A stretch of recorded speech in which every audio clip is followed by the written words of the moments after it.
warm welcome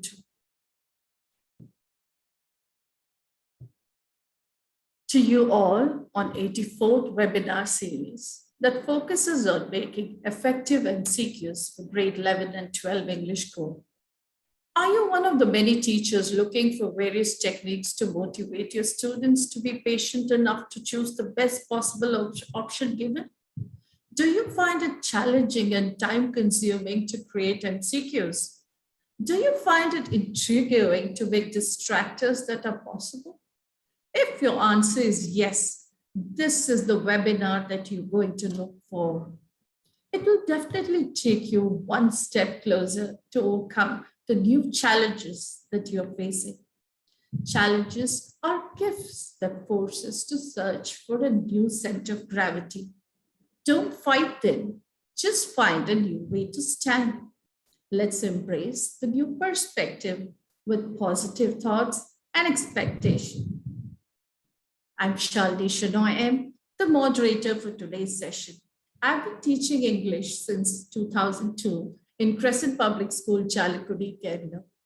Presently, I'm the vice principal in the same institution. I'm also CBSE resource person for library science, and I have conducted sessions on various topics in library science for COE Trandrum. Now, for a few instructions. A few points for a smooth conduct of this webinar. Kindly keep your mics on mute. You may post your queries in the chat box. There's a question answer session at the end, and we have included few of your questions posted at the time of registration. Kindly note that the attendance and the feedback form will be shared only after vote of thanks. Please stay connected till the end. If your actions inspire others to dream more, learn more, do more, and become more, you are a leader. And indeed, we are blessed to have a leader, a visionary who takes tough decisions, who is keen to put these decisions into practice, and above all, updates himself and guides the educators across India and abroad.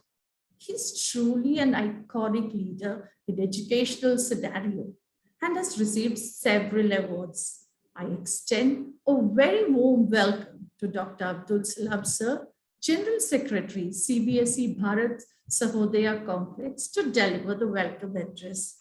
Over to you, sir. Thank you. Thank you, Shalini ma'am, and good evening, each and everyone. Good evening, very good evening to the respected resource person, Ruchi Sengar ma'am, Jayanti ma'am, and all edu leaders, all educators and teachers. Hope many of you must have been looking forward to this exclusive session from Ruchi ma'am. And also, I believe that most of you are ardent followers of Ruchi ma'am, and because she is a very famous, name in the field of training, especially ELT, and also among the officials of CBSE. And in fact, I was connected to Ruchi Sengar ma'am by Shalini ma'am. It was a coincidence. I was looking for a very prominent, trainer for English. Then Shalini ma'am suggested Ruchi Sengar ma'am. Then I visited Ruchi Sengar ma'am's LinkedIn, and I put in a message, and immediately she responded. And so that is how it is got connected. And now I feel, Bharat Sahodaya feels very proud that we have been, connected for the benefit of the student and teacher community. Thank you so much, Ruchi Sengar ma'am. This is the second day with us. Yesterday, we had a brilliant session. We had a very serious learning, and all the participants cleared their doubts by the time they went. So, participants, please reserve your questions. We have taken many of your questions at the time of registration. Please reserve your other questions if you have, and you can ask at the end of the session. And let's not keep any, doubt in mind. We can clear everything and go. And this is going to be an eye opener, definitely, because we all have, here and there so many confusions, doubts, and all. Today we will be, clearing, and Ruchi ma'am is here to help you out. Thank you so much. Enjoy the session. Over to Shalini ma'am. Thank you so much, sir. I now invite another leader who's a very familiar personality. She lights up the occasion with her warm smile.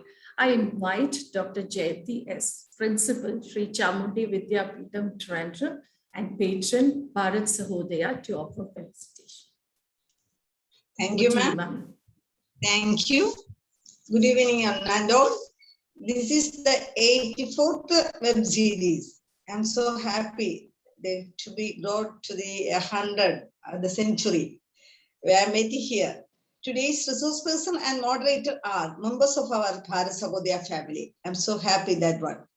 Next one, the greeting on behalf of our Bharat Sahodaya to all the participants, and also our General Secretary, President, and Treasurer are the strong pillars of our Bharat Sahodaya. Once again, thank you so much, and God bless you. Thank you. Thank you, ma'am. Thank you so much, ma'am. Now to the main person. As Salam sir said, we have an illustrious resource person with us.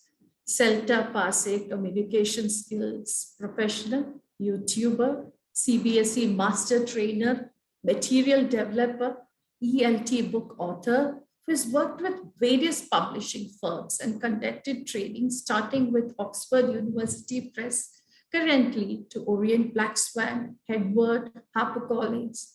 Highly skilled and interested in item writing, innovative pedagogical process, inquiry-based learning, competency-based learning, critical thinking activities, project-based learning, skill integration, lesson planning, and the list goes on.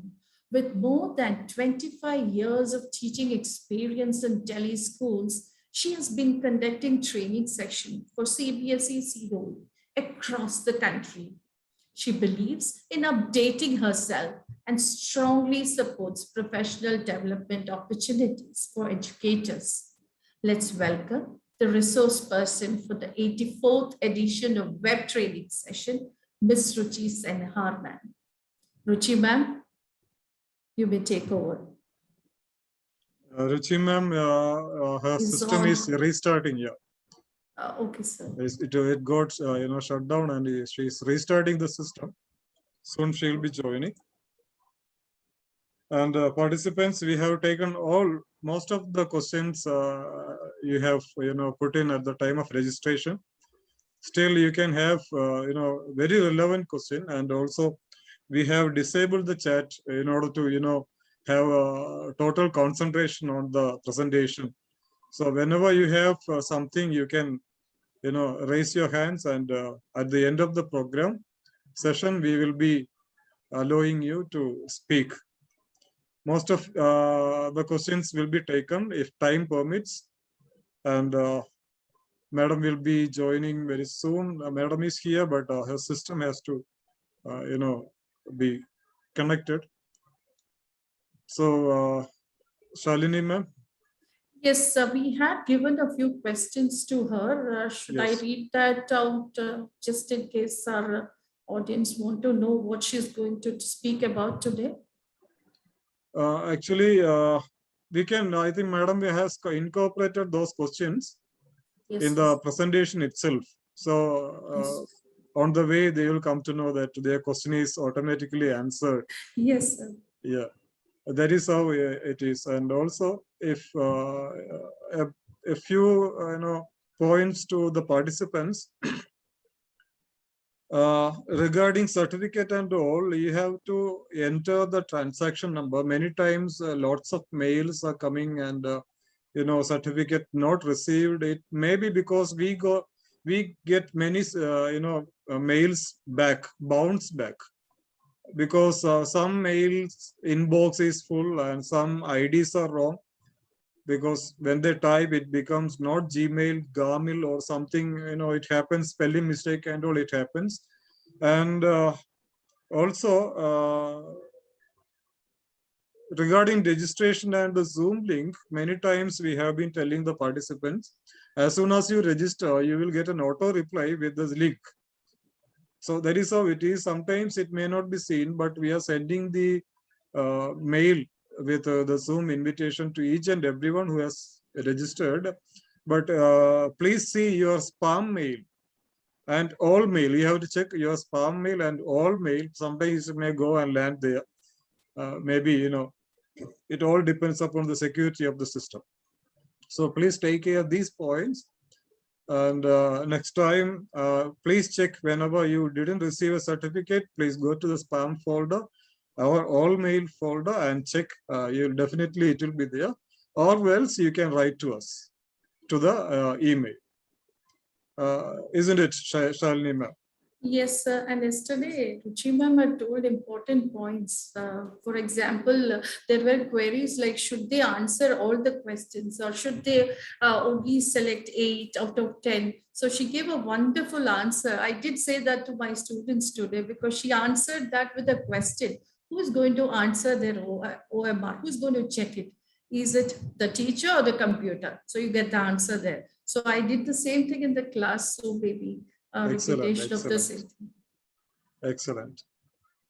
So that was one thing that our students didn't know. They have the habit of writing all the questions, attempting all the questions. Correct. Yesterday, actually, we spent more than 1.5 hours, I think, by 6, 7 o'clock. Yeah. Yes, ma'am was there till 7. She was answering all our queries. True, true. So, participants, let's please wait for a couple of minutes. She'll be back.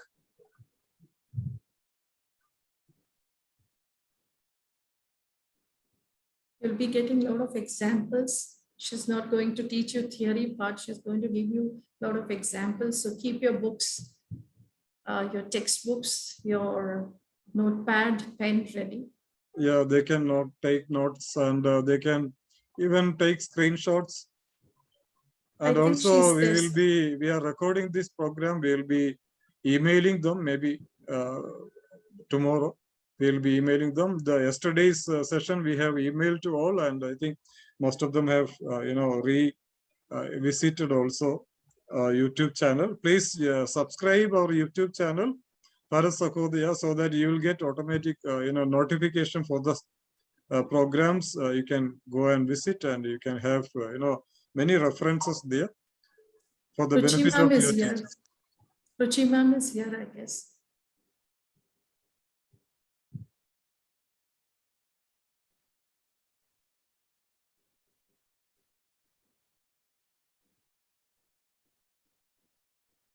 Over to you, ma'am. Yes, ma'am. Ruchi ma'am.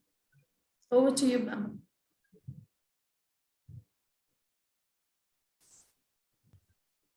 Yes, thank you so much. Wow.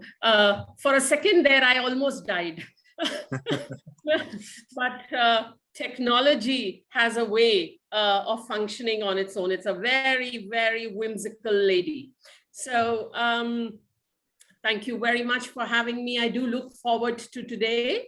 Yesterday was quite a celebration. We get more serious as we travel up the ladder hierarchically in the classes. So this is 11th and 12th. I'll be relying very heavily on class 12 examples, right? But then I'm sure you could all sort of reach out to Dr. Salam and others at Bharat Sahodaya if you want some specific information exclusive to class 11 in the interim as the year passes. I'm always there. So we needn't worry. I'm a constant. Okay. On that note, I'd like to begin, but not without thanking Shalini. Thank you very much, Shalini, for recommending, for mentioning. And it's been lovely to get associated with Bharat Sahodaya because of the very fact that the sole purpose that it has is to help teachers and thereby our children. So that's great. Without further ado, let me begin sharing the screen. And I'm going to keep my fingers crossed that the machine holds up, right? Can you see the screen? Yes. Great, wonderful. So we are going to travel pretty much the same route as yesterday. So I do apologize if there are repetitions and you're attending for the second time. Perhaps you could intermittently switch off mentally and come back when there is new content, I suppose. For those of you who are joining in exclusively today and weren't there yesterday, I'm sure you're going to go back with some information to help you, I'm sure.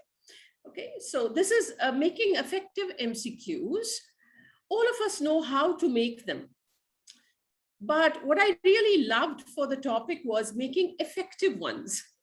The ones that are actually going to test what they're supposed to test, right?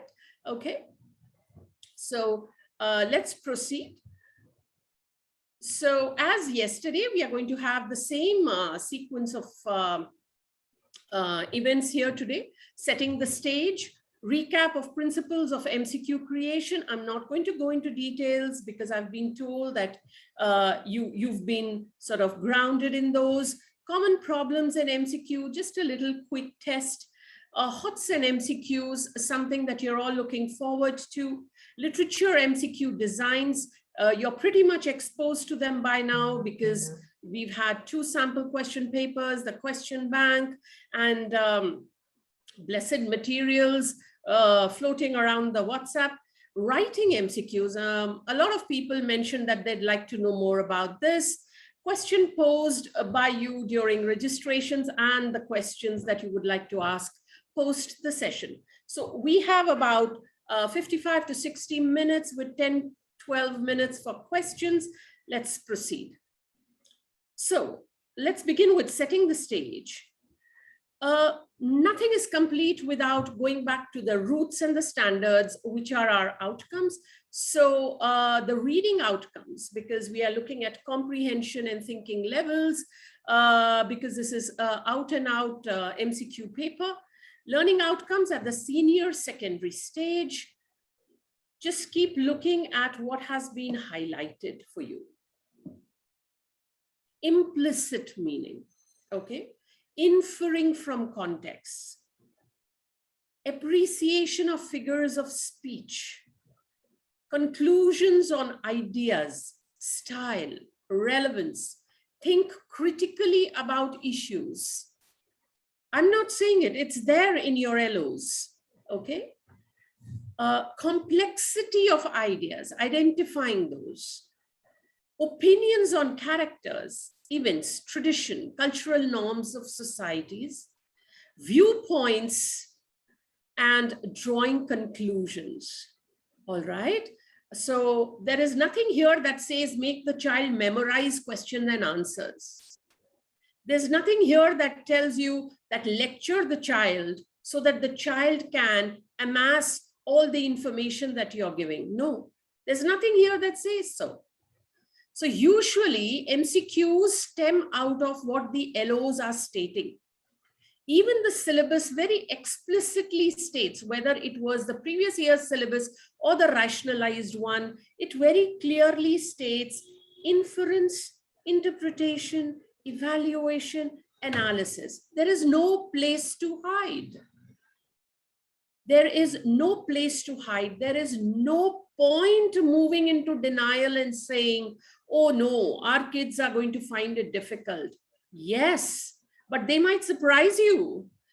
The actual difficulty, which I truly recognize and I feel it, is going to be for you as facilitators, because you'll have to arrange for all that practice material. To give enough practice, at the core of your heart, you're wanting that your kids do well. However, your teaching should not be test-driven. We need to wipe that off. It's like this big black spot on us that says, teachers teach to the test. So the NEP said, okay, if you're going to teach to the test and you're going to make them mug up things and memorize things, and they're going to vomit it out in the paper, then we'll change the assessment design, just so it affects your pedagogical practice in the classroom.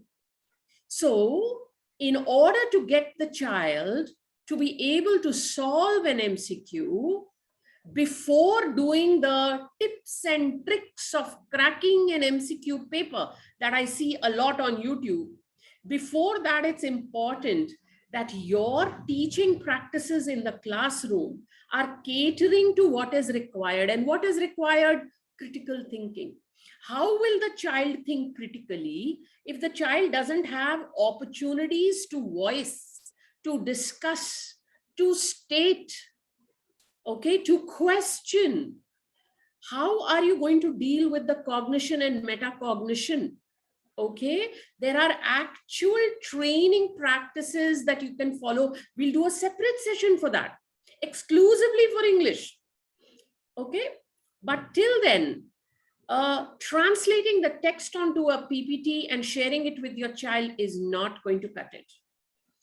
Getting the child to know, oh, this is the story or this is the outline is not going to cut it. Till there is explicit, opportunity for the child to discuss, to ask, to question, to share, to voice an opinion, etc. Right?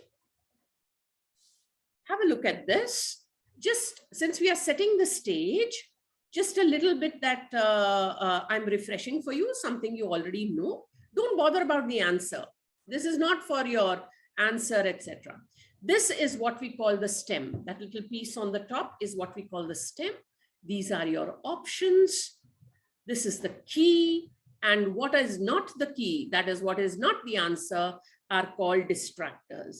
So you have the stem and options, and the option has the key and distractors. That's the jargon that we are going to use. That is what is used world over. Okay. Now, when you look at a simple question like this, which says you have a stem and you have A, B, C, D, capitals, always capitals A, B, C, D. Let me see if I can get the pointer on. Yes. So capital A, B, C, D. This design is called a simple MCQ, something we are very comfortable with. Okay. And something like this, okay, which has options and then further options, checking the choice of those options, is called a multiple or a complex MCQ. Simple. Okay. This much I'm sure everybody already knows. All right. But I can't proceed further before I touch upon this. Okay. Now, some principles, do's and don'ts, we are going to go through them very quickly because we had 5 + 5 minutes for setting the stage and principles. Okay. We need to make the STEM content clear and precise. Why? Because when the child is attempting the question, the first thing the child sees is the STEM. The child will look at the function that the child's brain has to move towards. So if you're going to confuse with a lot of banter and unnecessary additions of sentences and words, it's not going to work out well towards clarity of understanding for the child. So your STEM needs to be very clear. What is it that the child is required to do? How is it that the child is required to do? That's it. That's what your information is going to be. We need to be sure that we ask singular direct questions. One problem in one question. You cannot ask 2, 3 things. Unless until it's a complex MCQ, that's a different thing. But your STEM has to be very clear. What are you wanting to know? Okay. The language that you include in your options should not be repeated. Okay. So that, because. The same thing is going on in A, B, C, and D. It's not required.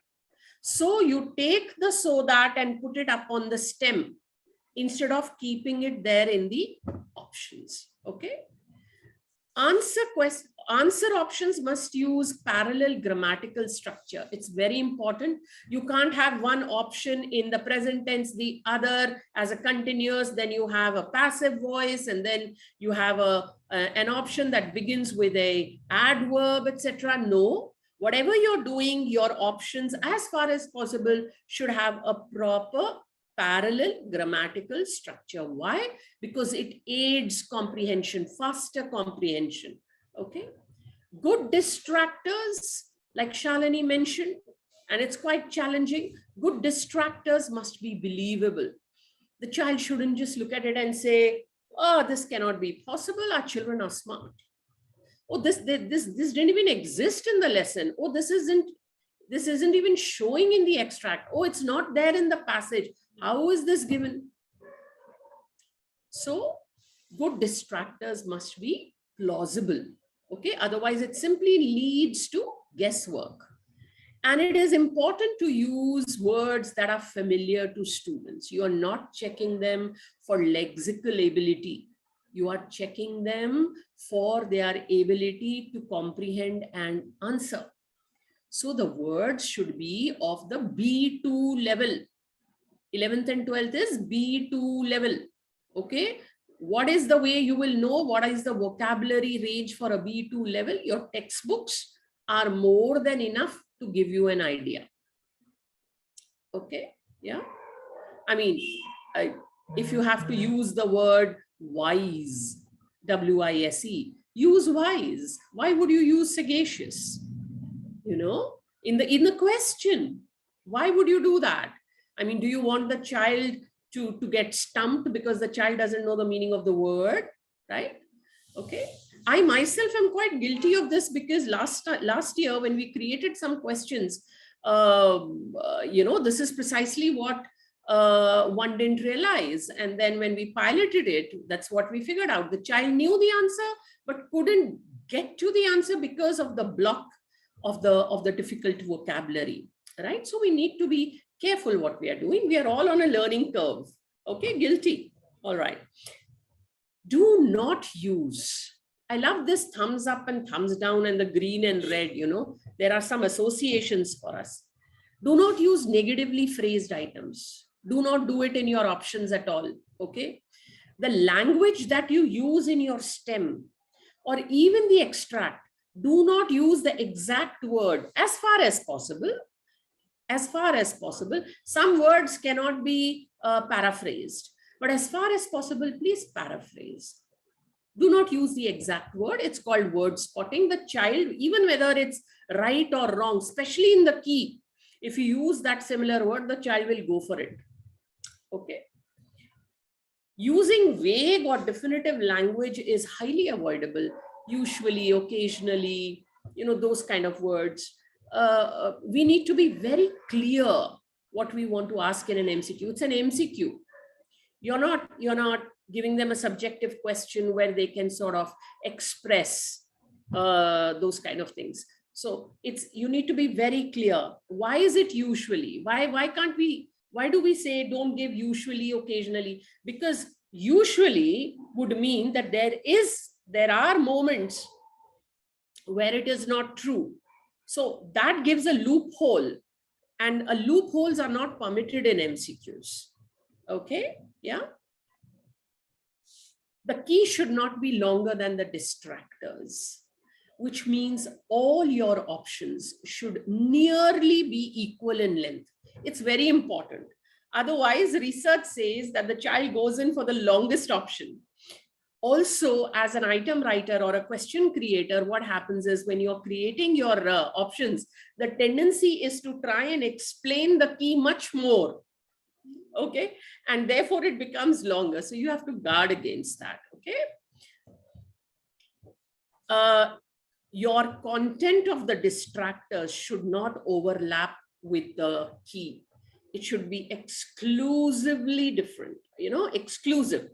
So you have the key and you have 3 different distractors. Nothing overlaps, and yet they are contextually valid, which is why the moderator in the beginning very clearly said, do you find it challenging to create plausible distractors? So this is what it is. This is why it's difficult. Okay. None of the above and all of the above are absolute no-no. So the moment you come across some practice material in which such options are given, you would know that the people who've done that practice material do not know the principles of creating MCQs. Absolutely not. You leave the none of the above or all of the above to the technical subjects, please, because science subjects like science, or maybe in our case, physics, chemistry, or maybe even accountancy, etc., or even social science for that matter, geography and so on, they might want to make use of these because they have cases when they are presenting their questions. But for us, it's not valid at all. This simply says that we do not know what we want to ask. So I have not written both. Usually it is none of the above, all of the above, or both, but we have taken out both because we will be using both in our assertion reasoning kind of questions. Okay. So now that I've explained all of that to you, I'd like to see if you could pick out the problem in the following. Yeah. Of course, it's going to mean that the chat box is going to buzz, but I will not waste time doing that. I will sort of steer us all through by answering myself and explaining it to you. Okay. So when we identify the problem in this MCQ, have a look. Tell your own self, don't worry. Don't bother writing in the chat box. I guess it's disabled because it runs away with itself. Neruda's statement about wars is that wars are of varied kinds, wars are wasteful, but humans, etc. Wars never yield any winners. Wars are unavoidable in the enduring struggle, etc., etc., etc. What seems to be the problem here? This seems to be the problem here. Wars are, again. So what do? We cut it all from here and we take it right up. This is one of the principles that I had told you. So what is the child left with? Instead of excessive reading load, okay, the child is basically going to read the remaining part.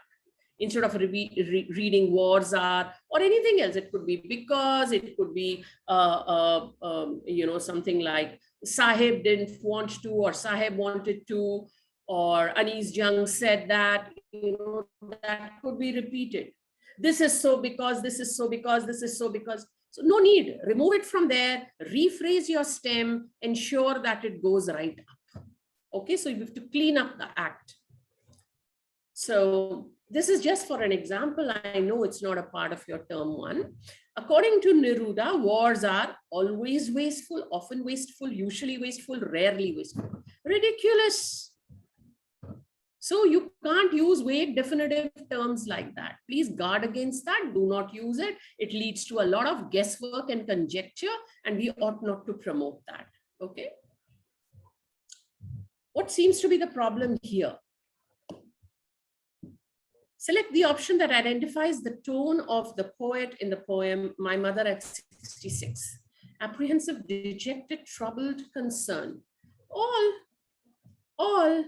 So now if you want to include all, then this is not the design to do so. Then we move to something called the complex MCQs. Okay, so we move to the complex MCQ. Here you can put in whatever you want, 2 options, 3 options. You could put in some distractors as well, and then you can ask. No problem there. Or there is another way you could do it, like I showed in the beginning. You could be definitive, that you need 2, and you could give a fill-up kind of a thing, and they could. In either case, it has to be a multiple MCQ when you want, when you feel that there is more than one answer, like maybe the tone, the character traits according to a particular context, and so on. Okay. What is the problem here? What seems to be the problem here? I'm going to give you some time to have a look at that. It's quite glaring, actually. If you were to look at it, late winter's nights are short. The poet wants to symbolize the late winter moon is shining. It represented, the tenses are all out of whack. Okay, all right. There is no parallel grammatical structure, which becomes better when you use the same kind of tense. Okay. So like I said, you need to make it clean, all right? So there are some words that we use for subjective questions, which are not really required. For example, The image below shows. You can do away with below. You don't need below when you're creating MCQs. Which one of the options? You can do away with one. Which of the options? More than enough. Which of the following images? You don't need following. Images is more than enough. Which of the images? More than enough, right? I was repeating this even yesterday. I was saying this yesterday. I'm repeating myself today. So this is something that raises a lot of eyebrows and everybody goes, ah. So why are we doing it? We are doing this because we don't want the child to read anything extra. We have 90 minutes. Okay. And we'd like the child to read what is valid and what is going to lead the child towards answering the question. Okay. Now, let's move on to MCQs and HOTS, right? So what is a mantra that helps us shift from rote learning to critical thinking? Like we already know, it's Bloom's taxonomy, the cognitive domain. We are not talking about the other two domains. Yeah. This is where we are. We are constantly stuck. We are stuck. We can't seem to rid ourselves of this. The purpose of teaching in the classroom is just exams, sadly. That has to change. Imagine a classroom where there are no textbooks prescribed. What will happen then? What will you teach? Like it happens abroad. You know, you would basically have an extended reading text that is prescribed. That's it. So you will have to bank very heavily on your learning outcomes. So even if you have a text, please remember, the main reader is also for the language as much as it is for literature. The supplementary is read for pleasure. Okay, so your LSRW cannot be ignored. And LSRW, what is the suffix after that?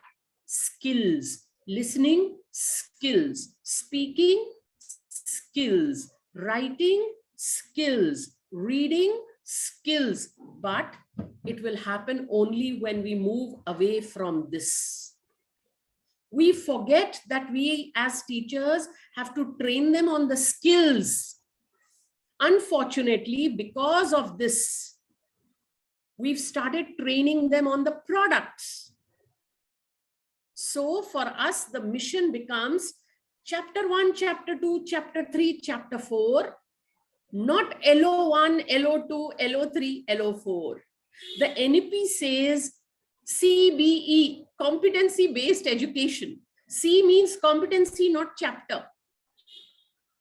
Okay, so the sooner we get there, the sooner our kids would have opportunities to discuss, to talk, to get into pairs. So what if it is across the screen? So what?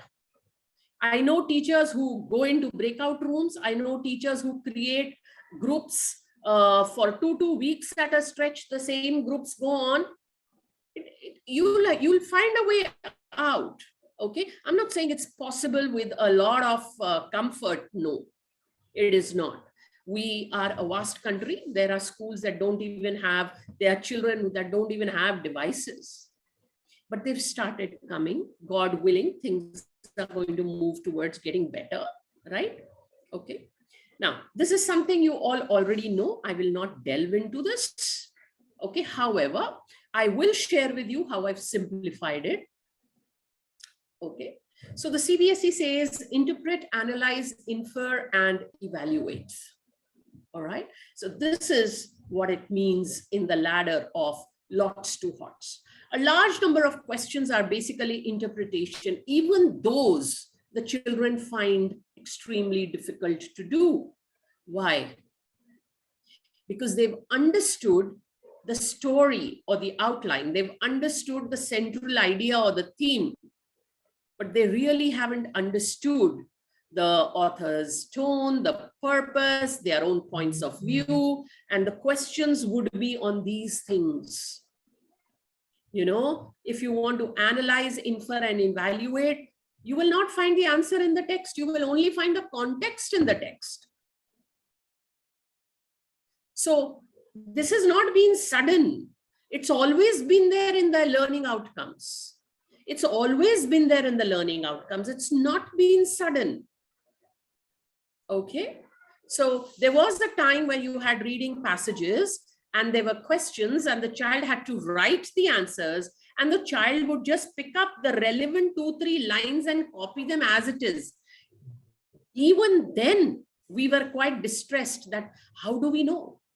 And while checking the papers, I'm sure many of you have encountered, madam, something has been written. No, please give marks. So do we want to take out kids into the real world with, oh, something has been written, give marks? Or do we want kids who know their mind, kids who've been trained to think before they decide what to choose? And for that, opportunities in the classroom are required. Okay, so please remember, facts are extremely important because they lead to the next level. If I am looking at the level of analyzing, remembering, understanding, and applying are subsumed at this level. So a child will not be able to analyze if the child doesn't know the facts, doesn't know their explanation, doesn't know their application. The child will not be able to analyze. Therein, lots are equally important, but remembering or facts of a particular lesson are going to be fruitful only in the classroom, not in a question paper or not when you are giving them periodic tests, etc. Okay, yeah. Now, my by way of assistance to you, okay, I would suggest this. We often get confused. We do not know what is the level or what is the stem. So we have those verbs, but we are not really sure how to use them. So I would recommend some question prompts. So if you Google Bloom's question stems, okay, I even say this to the teachers of the primary wing. Bloom's question stems. Just Google it, you will find a lot. I'll share a couple of links with you as well. Okay, so question prompts, for example, for the understanding, these are the 3-4 prompts. Okay, there are many. I've just taken this. How would you compare, contrast? How can you describe? What is the main idea of? Now, these are tailored to a subjective question. So when you look at those, you could do something like this for the first one. Select the option that compares. Which option displays a set of contrasts? Okay, if you're talking about character, if you're talking about the character's actions, for example, Dr. Sadao in The Enemy, okay. Select the option that best describes whatever you want best described, okay.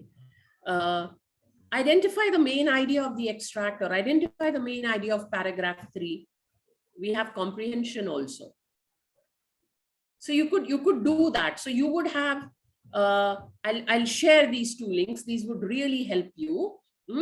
And you would get understanding, applying, and analyzing, evaluating. You would get stems for all. So you have to be smart enough to use that particular level of STEM, because you will be sure that, yes, this is this level. So you can use that level of STEM, but you can sort of tweak it a little to fit it into an MCQ. Okay, yeah. Now, I'm going to take this one piece and I'm going to show you some examples. Obviously, it was the first lesson, so I just picked it up. So remembering, understanding, applying, analyzing, evaluating, I'm going to try and create all levels of questions based on just this one piece, okay? Like I said, I'm relying heavily on class 12 material for explanation, but I'm always there should you need more support in days to come for class 11, okay? Now, it's the same piece. Select the option that correctly completes the following. Prison is to enslaved people, like key is to dash. So our kids are wired to think key and prison, because that is what it says here.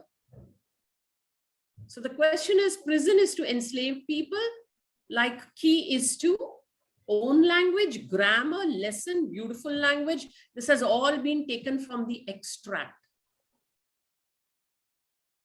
because it's an extract based thing. Okay. So, but this is a lower order. It is interpret from the context, understanding. Some people might even say, oh, it's just remembering, but the design is different. Okay. So, of course, it's one's own language. Okay. Have a look at another one. Another one on understanding.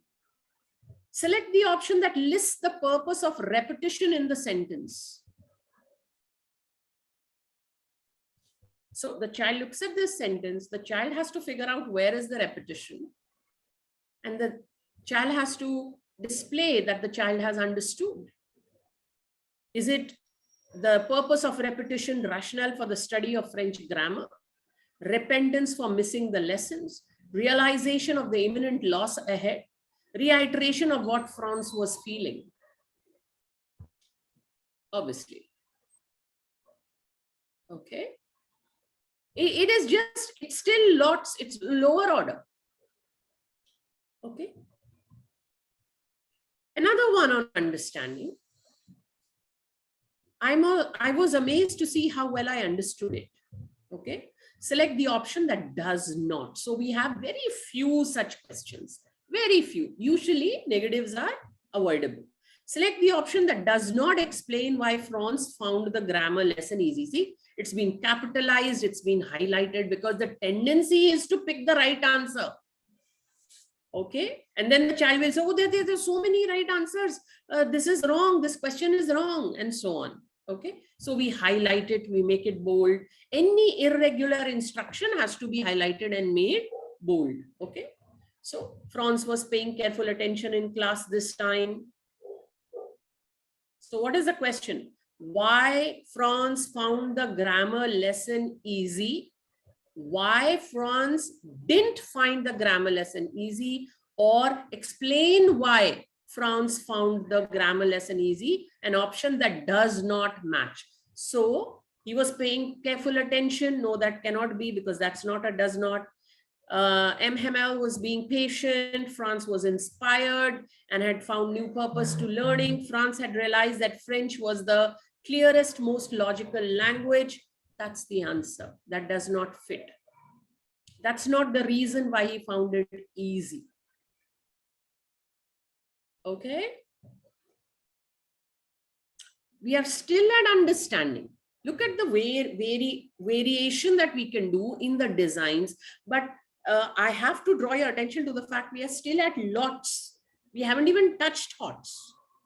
We are still at lots. Even such questions, children say, I've heard my peers say, oh, they're so tricky. There is nothing called tricky anymore. What do you mean tricky? The purpose is not to trick the child. So there is nothing like tricky question. It simply means the child is required to think. Okay. Read the quotes given below. Choose the option that might best describe MHML's viewpoint. So ideally, this should be understanding and applying. So have you understood what he's saying? Can you apply that to in a different form or format? That is what it is. Okay. These questions, some of them are there in the previous year's question paper. Some of them are there in last year's question bank. Okay. I've just taken them out here to explain what I'm trying to say. Some of them I've created. Okay. Option 2. So it's also application. At the end of the day, application and comprehension both would be interpretation at that level. It's still lots. Okay. Look at this one. Now we come to analysis. Choose the option that best describes the relationship between language and people according to MHML in the extract. So what is it really? People choose more powerful and relevant languages. No. People learn new languages to gain better opportunities for profit and prosperity. No, that is not what he's saying. People protect language by using it, and language provides an escape from oppression. Maybe. Language helps people deal with enslavement by seeking refuge in their culture. Yep. So it's A. Okay. So one has to analyze. So one looks at what his idea is. So the only change that I would make if I were to create this again will be to change the word enslavement, because it's right here. Okay. Yeah. Evaluating. Pick the option that correctly debates this opinion. It was wrong of M. Hamel to talk of French in such superlatives. See, he talks about French in superlatives. So there is an opinion. It was wrong of M. Hamel to talk about French in such superlatives. So the question is, which is the counter argument for this? So you have these. He felt that praising French would help everyone understand that they had gained by studying it in the classes. He wanted to help the people associate with French as a sense of their identity. He believed that French was the language that would help people negotiate their terms with the enslaving power. He knew that the people would study French only if they understood the beauty of it, etc. Obviously, it's this sense of identity. But can they look at all the options and figure out what is the right one? Can they evaluate that what is the answer that is countering this? Judge, that is evaluate. Okay. Now we come to assertion and reasoning, because that's HOTS as well. Okay. Very simple. I think you already know this. I have showcased this in several platforms, Okay. Now, first of all, let's keep it very simple. How will you explain it to the children? A lot of teachers ask me, ma'am, how do we make our kids understand? Begin with a fairy story. Begin with something of Harry Potter. Begin with Cinderella. Begin with Fox and the Grapes. Begin with Red Riding Hood, Goldilocks, Sleeping Beauty, anything, pick anything that take something from a movie if you want, okay? And keep doing 3, 4 like that. So select the option that is relevant to A and R. So tell the children A is assertion is equal to fact, R is equal to reason. So do it orally with them. How will you do it? The coach turned into a pumpkin. And now this is a reason. So how do we read it? The coach turned into a pumpkin because it was past midnight and the magic had worn off. Does it make sense? Does it make sense that this is the reason? The coach turned into a pumpkin because it was past midnight and the magic had worn off. Yeah, it makes sense. So therefore, now let us look at the options. Both A and R are true, yes, and R is the correct explanation of A. Oh, I got the answer. That is it. It cannot be anything else. But hey, let me look. Okay, both A and R are true, but R is not the correct explanation. No, it is. A is true, but R is false. Both A and R are false. No. So it has to be, it has to be A. So that is how I want you to read it to your kids or train them to read it. The coach turned into a pumpkin because, always add a because this is a reason. Okay, next, have a look at this.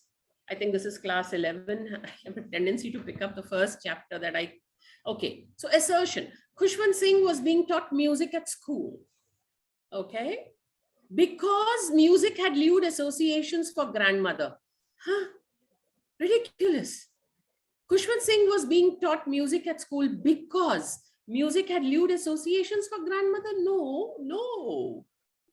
Are you telling me the schools taught music because grandmother felt that it was vulgar? No, that cannot be the case. So let me look at the options. Both A and R are true, and R is the correct explanation of A. No. It is not. A is false, but R is true. No, both are true. Both A and R are true, but R is not the correct explanation of A. Correct. Both A is true, but R is false. No, both are true. So this is the answer. And everything will sit in the child's head correctly the moment you read it, like because. Okay, look at another one.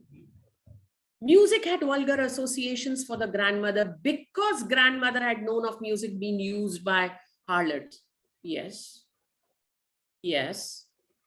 That is what it seems like. Of course, we've read the chapter, we've discussed it.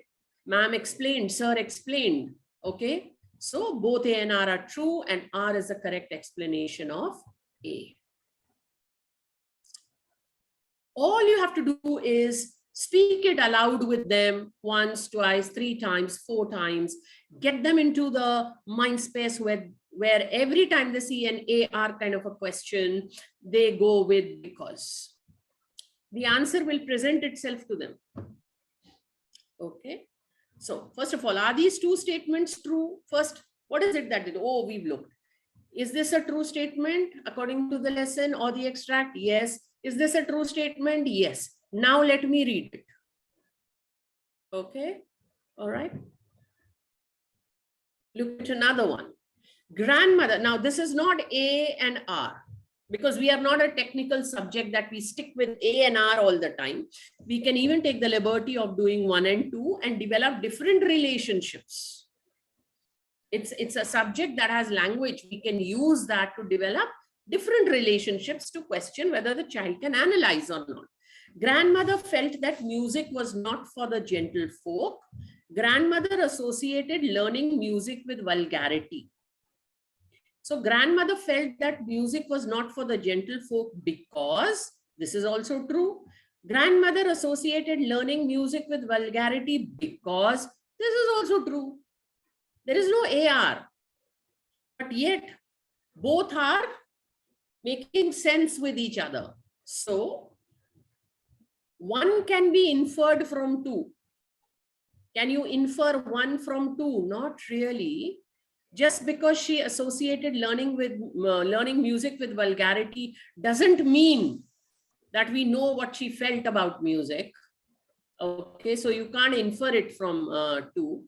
2 is the consequence of 1. No, certainly not. 1 and 2 justify each other. Yes, yes, they do. Yes, they do. 2 contradicts 1. No, it supports. Both of them support each other. So the answer is C. Okay. Does this make sense? I hope it makes sense. Always get the kids to read it aloud. Look at all the options and say whether it's true or false. Then start connecting with the because. Okay.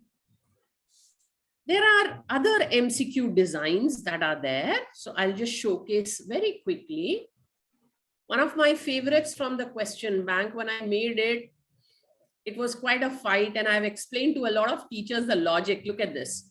Choose the option that displays the water wings used by the author while learning to swim. If it is a standalone, it was an extract base, but I made it a standalone, used by the author while learning to swim. So 1, 2, 3, 4. So the child has to figure out what are water wings here. Some vocabulary is visual.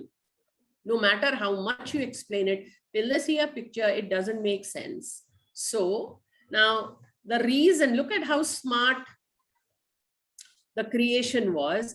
It says wings. So you have a safety tube or a swimming tube with the shape of a bird also. Okay. Then you have this, then you have this, and then you have this. So obviously, if the child knows, the child knows. These are water wings. Okay. Yeah. So image, having an image is one design. When you have something like an image, please make sure that you have an option for the visually impaired. Then you have situations kind of a question. Okay. These are also higher order. Samuel has a phobia of heights, but is scared and can't overcome it. Based on your reading of Deep Water, choose the option that displays an appropriate advice. So there's a whole lot of learning that Douglas has all through the lesson. So can you apply? So, you know, situations. What would be the right kind of advice? So different situations, different advice, and the answer that can be taken. Okay, so look at the design. Forget about solving it right now. So you have situation type, you have image type, you have idioms, proverbs, quotation type. Which of the following idioms might describe the villager's act of attending the last lesson most accurately? Which of these? Too good to miss, too little, too late, too many cooks spoil the broth, too cool for school. Okay, so 2, 2, 2, 2. Just so we keep them in the same segment cognitively. Okay, so idiom, proverb, quotation type, right? You've done image type, idiom, proverb, quotation type. You've done situation type. You could have matched the following type. Pick the option that includes the correct matches of column A with column B. Perhaps if you'd like to give it based on a particular extract and you feel that, yes, the question lends itself to something like this, or you could get it in a reading comprehension kind of a question 1, question 2 kind of passages, you could get it. So MCQs are not just for literature, you have them for reading passages. Even if it's a pen and paper test, the reading passages are going to be tested via MCQs only, right? So, but we make sure that we keep very few of such kinds because it takes time. So maybe one of such kind. You have another kind that is like a fill up, where you could summarize a particular idea or give the summary of a particular stanza. If it is a poem that you are checking in the extract, you could give two blanks. You could give 2 sentences, 2 lines, and then you could create A, B, C, D, etc. Make sure that your each blank grammatically fits. Okay, the child should not be able to trash it just by saying, oh, this is not even fitting. Okay, yeah. So what are the aspects of the text that you need your attention to enable MCQ creation? A lot of people say, how do we do it? Now I'm going to show you the points, but I will also show you the examples. This is something I didn't do yesterday.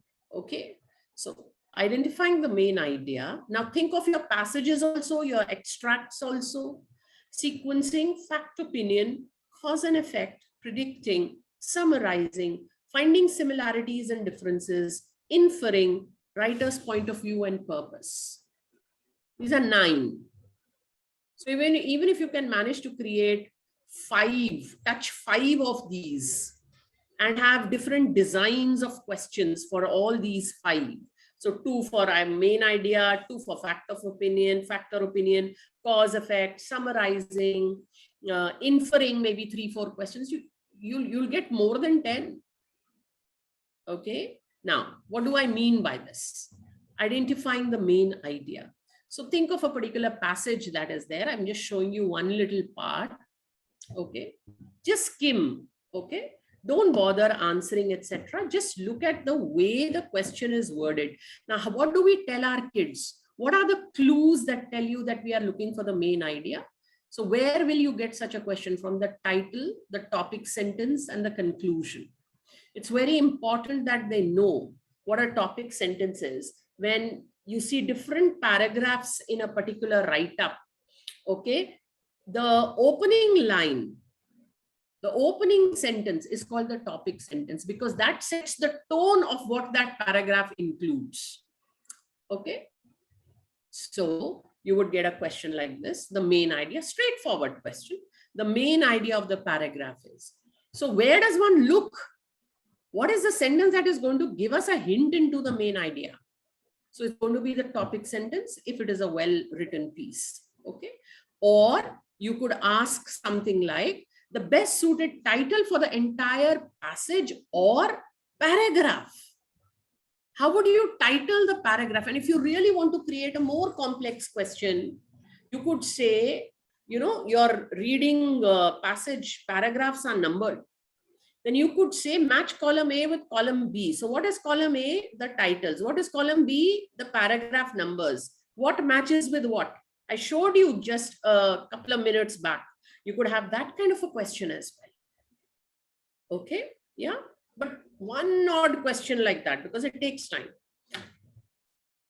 So then you have sequencing. Now, if you have a non-fiction extract, or if you have a reading passage that is talking about a particular process in a particular paragraph, then perhaps the time markers, when, then, after, before, finally, when they come across something like this, they can figure out that, yes, it's going to be something for an answer for the sequence that is being asked.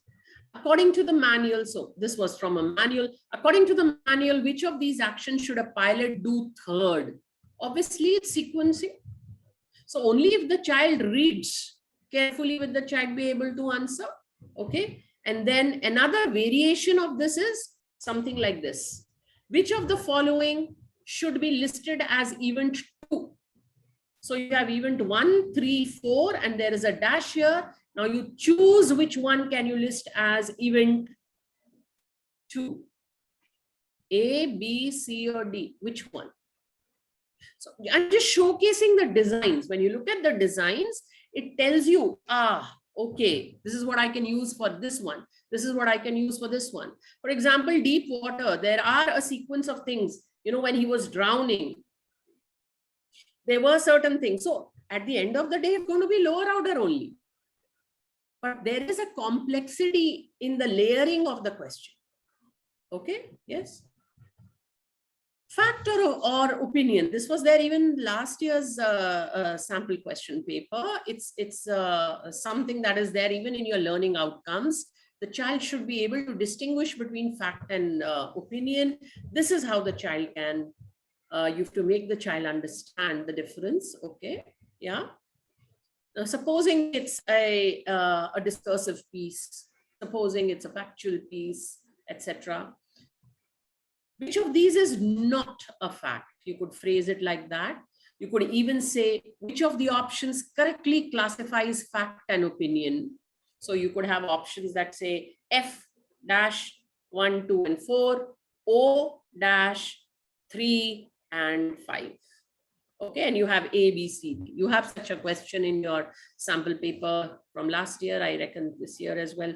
Another way of doing it is like the one I just told you. Cause and effect. Remember, I told you could take out questions in this format, cause and effect.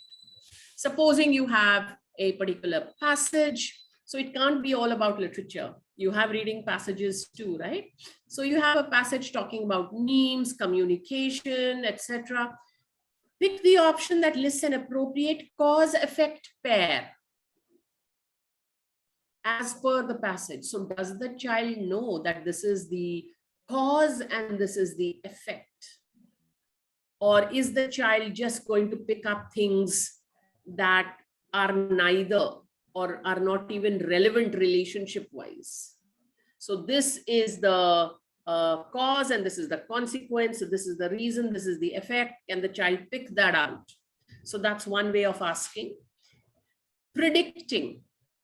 Okay, this could be done in several ways. For example, you have a literary piece in your reading passage. Because, due to, therefore, owing to, so, since, etc. All these are clue words. Okay. What is Veena likely to do next? Okay. Just very simple, straightforward, but it predicts.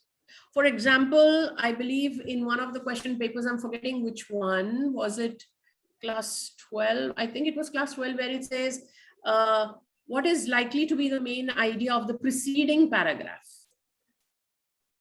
Okay, so that's prediction as well, and that's higher order.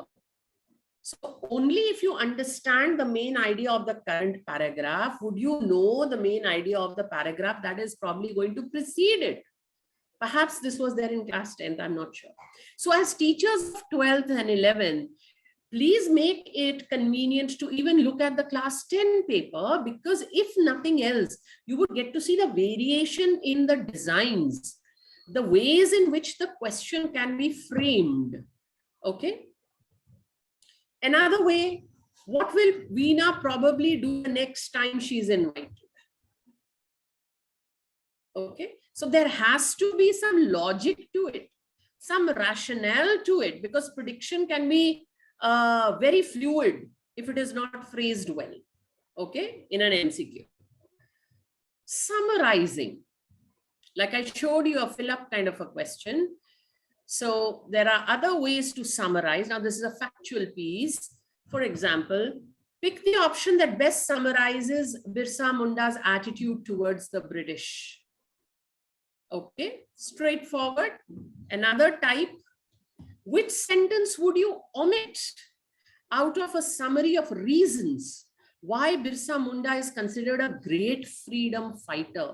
So what is their goal? Why was he considered a great freedom fighter? Which is the reason that you will omit? So ideally the word omit should be in caps. Okay, so this is summarizing. Similarities and differences. So again, if your passage is factual and it has comparisons of sorts, then the common aspect between is not true about, so because you have variations, you have different characteristics for different kinds of tea. So you can create a question like this, wherein only one fits what is for black tea, or not true means otherwise. Okay. Inferring. We did a lot of questions in literature about inference. Nevertheless, if it's a literary piece, most probably the coaching from 7 p.m. to 8:30 p.m. hardly received any registrations, because I would remove most probably. Vague. Okay. So because A, B, C, D. Now, everything could be correct, but it has to be based on the stimulant that is there. Another way of asking, perhaps, why do you think Pramila might have been concerned about the number of students registered? So you have the reason. So you infer the reason. It's not explicitly stated here, but there has to be an evidence to support that choice. Okay, that is inferring. Analyzing is just reasoning it out. Inference is when you have evidence to support your reasoning. Okay. Writer's point of view and purpose. Very important for literature as well as for reading comprehension.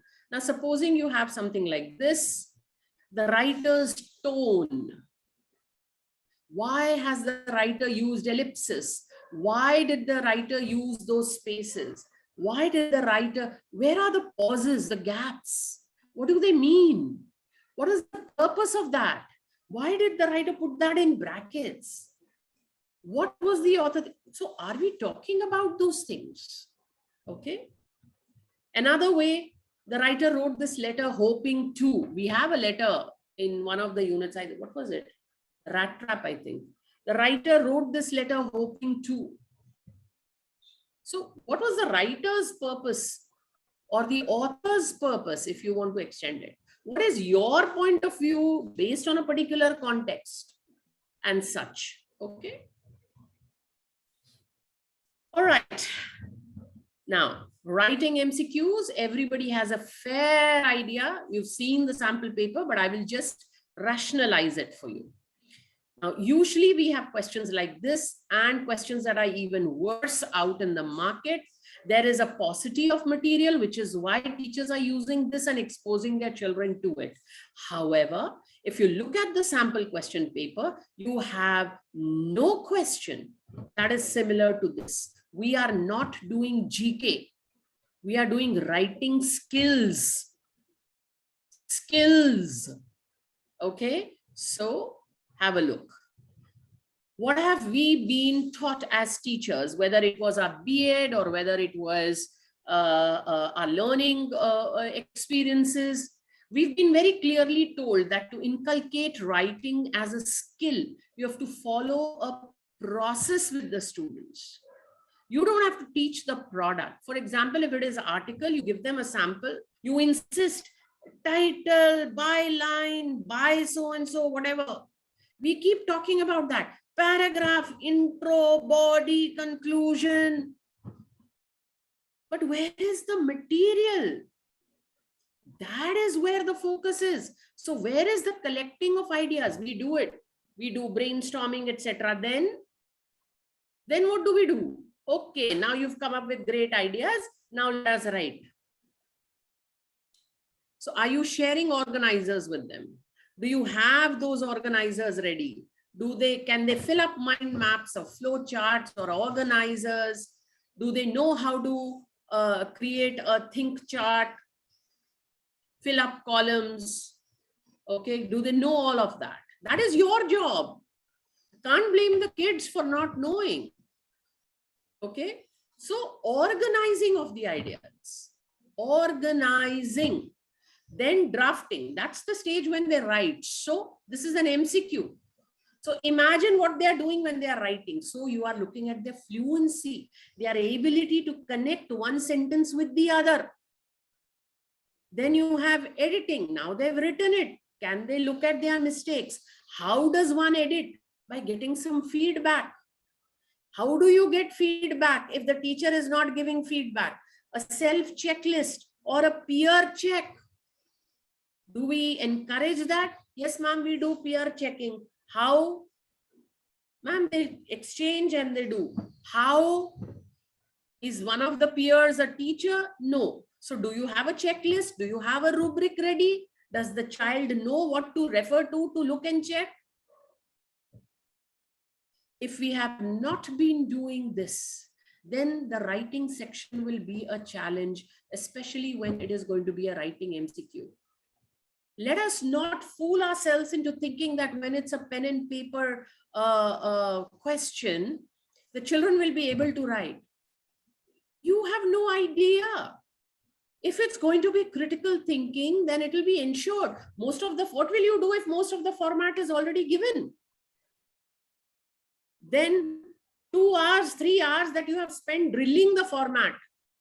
What use is that? In most of the high-stake exams after school, the format is given. They basically want to know, can you organize your ideas after collecting them, and can you draft it properly? Do you have your coherence and cohesion in place? We are not, those days are gone. Oh, coherence and cohesion has 2.5 marks. Child has written something, let us give. No, won't happen. What will happen if in the pen and paper exam, your marking scheme has small rubrics instead of just the answers? That you will give 1 mark if only this is written. You can give 2 marks only if this has been included. What will you do then? What will our kids do then? Right now, they are used to expanding 1 or 2 ideas into full 2 paragraphs. But at the end of the day, they are just 2 ideas. So we need to ensure that we follow what we trained for. We trained to do it as coder. And suddenly, because we teach to the test, oh, the letter is going to come. Oh, the article is going to come. How does it matter what is going to come? Does the child have that skill to write? It says writing skills. It does not say letter writing skills or article writing skills or report writing skills. You're training the child to be able to write anything. Okay, yeah. So we base the MCQs on CODE. We do not touch R because there is no writing. So class 12, advertisement. It's a short writing task.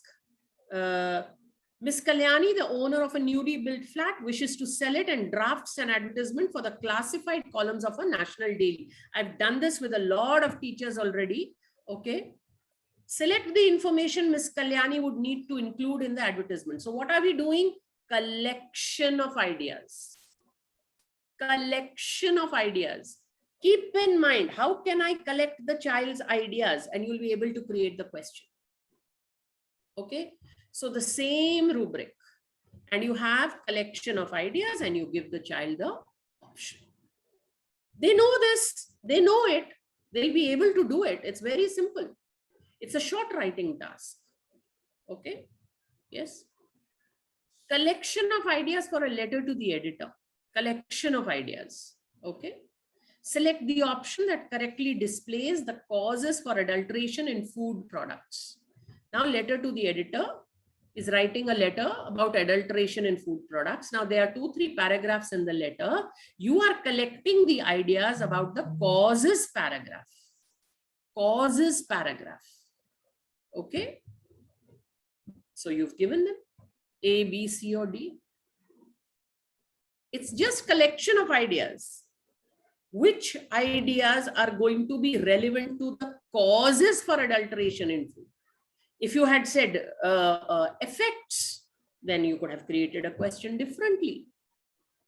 It very clearly says that a letter to the editor should be about cause, about effects, about suggestions.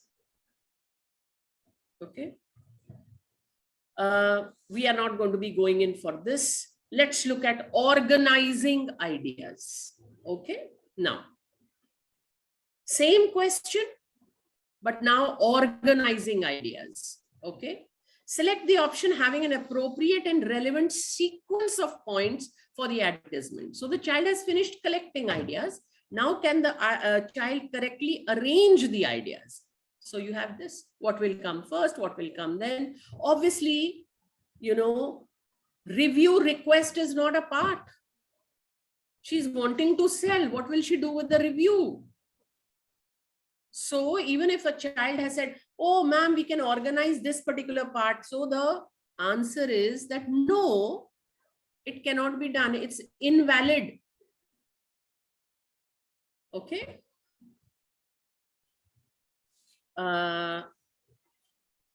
It's the same one. Okay. Bhima decides to write a letter. The same thing now. Organization of ideas. Okay. Causes for adulteration in food. Oh gosh, this is a repeat. Okay. Drafting. Okay. Again, the same question, and we are drafting. Drafting, very simple. Drafting is a stage where you have a bit of format because they are writing it, where they check whether they are able to write properly or not. Okay, now look at this. Miss Kalyani titles her advertisement by writing. What is her title? To let, available for rent, for sale, sale, sale. Okay, this is informal. Okay, now again, this is editing. So therefore, select the option that suitably completes a line of this letter.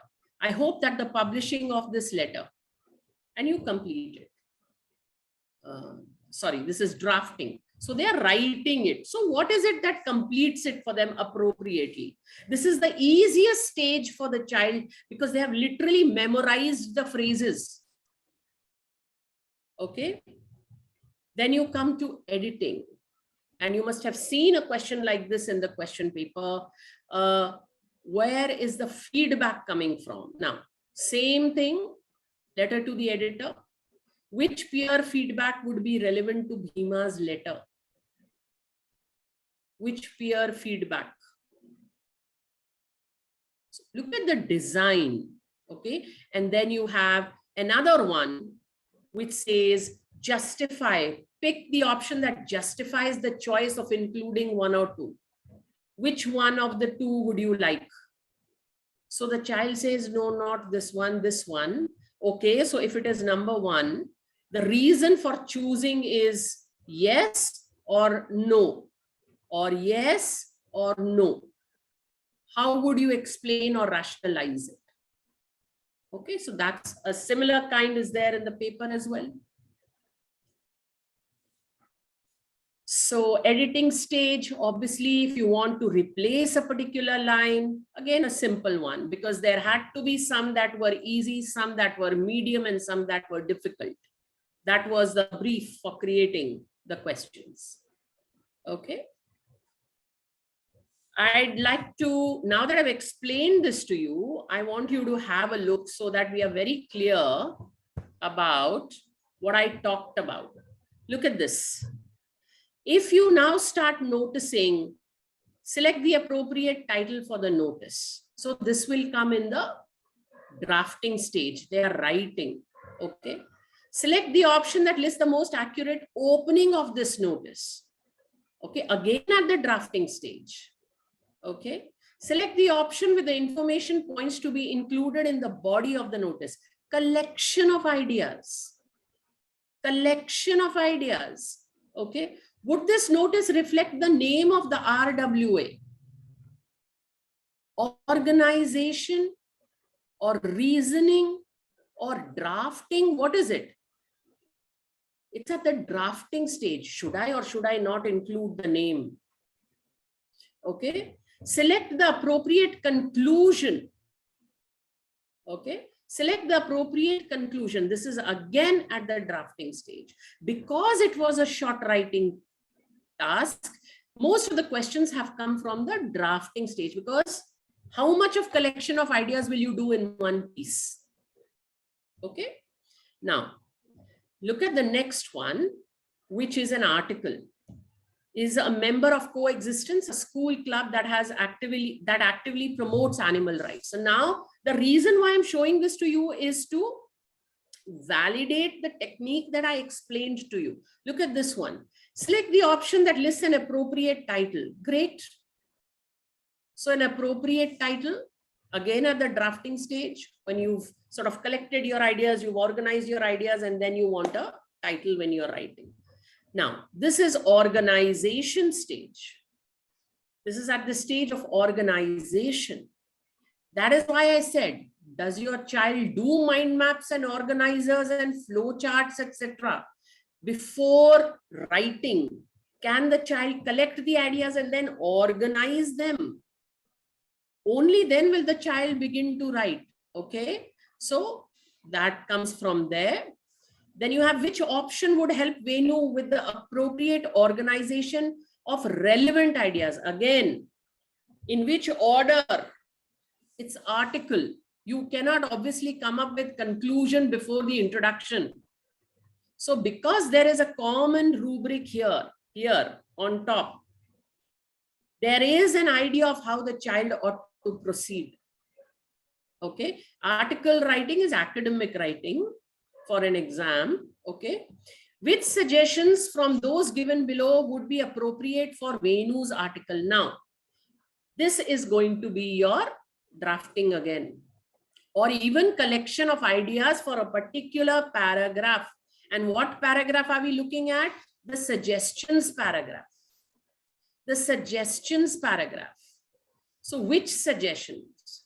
Okay, so you have several in each. So which one? Read a sentence from Venu's article draft. So we are telling the child that the draft is already prepared, but now please edit it appropriately. So something has to be filled in. Which quote should Venu use to summarize the central idea of this article? It's more about your critical thinking and your organization and fluency. So the main idea, okay. Read the following options for the self-checklist for this article. So does the child know what goes into creating the article? So there are references to what the question is. So it is not a general checklist. It is with reference to this rubric. Okay, yeah, bringing you back. So that was to validate. That ends it for me. I think I have overshot the time a bit, but that ends it for me. Now, there were some questions that Shalini was kind enough to list, and they are written over here. First, let us go through these, and then we'll go open house. How can we create MCQs based on writing skills? I've just talked about it. However, there is a concern. There can be slight variations in the format. How can MCQ questions test such variation? I think this question was posed by looking at the several materials that are floating around. But now that I've explained it, I am sure this concern stands invalid. Please be assured that those things are not a part of the skills per se. Okay, so even if there is a question on the format, for example, I said that at the drafting stage, the child could be shown 2, 3 pieces, 3, 4 pieces, and say which one is something that the child could should select. Or at the editing stage where there is where the date has been wrongly put or something, but that is too far-fetched. Okay, too far-fetched. And even if that happens, the distractors are going to be far apart. The key is going to be obvious if the child knows. All right, so we ought not to worry about that. All right. Effective techniques to frame different kind of MCQs: assertion and reasoning based questions, competency based questions, inferential, comprehension, vocabulary, literary based questions. So I've addressed almost all. When it comes to vocabulary and literary devices, please go for application instead of saying what is the synonym or what is the antonym. Please ensure that you apply. Okay, which of the following? Select the option that correctly uses XYZ word as used in the given context. Or which of the following options correctly use this particular word, and you can put a blank in the options in the middle of a sentence.